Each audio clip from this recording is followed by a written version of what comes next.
شادی کے دوسرے دن ہی میں بینکاک چلا گیا۔ بیچاری بیگم کا ٹھیک سے میک اپ اترا ہوا بھی نہیں دیکھا۔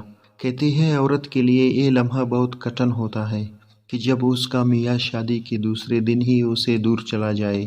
آج یہاں آئے 5واں دن تھا۔ واٹس ایپ کھولا تو بیگم کا میسج تھا، پیارے میاں، آپ کی یاد کی انگم میں خود کو جلا رہی ہوں، کب سے آپ کا نمبر ملا رہی ہوں، پلیز ہو سکے تو جلدی لوٹ آنا کیونکہ آج میں اپنے گھر جا رہی ہوں۔ اس شاعرانہ انداز کا میسج پڑھ کر مجھے دکھ ہونے لگا کہ بیگم سچ میں مجھے مس کر رہی ہے، اس لیے دل بہلانے ماں کے پاس چلی گئی ہوگی۔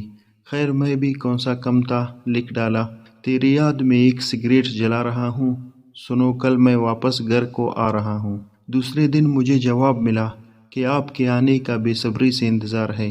میں نے کوئی جواب نہ دیا۔ قریب 10 دن گزرے تھے کہ بھائی کا میسج آیا کہ تمہاری بیوی ایک بہت بڑی بیماری میں مبتلا ہے۔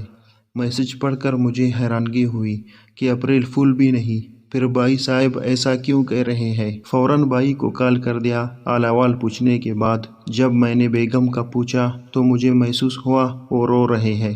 کسی دیور کا بھابھی کے لیے اتنا پیار پہلی بار دیکھ رہا ہوں۔ کہنے لگے بھابھی چند دنوں کی مہمان ہے، ڈاکٹروں نے معذرت کر لی ہے۔ پوچھنے پہ پتہ چلا کہ بیگم کے دل میں 2 سوراخ ہیں۔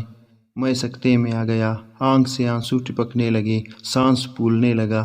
سوچا کسی ٹاور پہ جا کر خودکشی کر لوں، لیکن اچانک خیال آیا نہ تو میری شادی ہوئی ہے اور نہ ہی میری کوئی بیوی ہے، یہ تو بس صرف ایک کہانی ہے جس کا حقیقت سے کوئی واسطہ نہیں۔ مزید ایسی انٹرسٹنگ سٹوریز دیکھنے کے لیے ہمارے چینل کو سبسکرائب کریں۔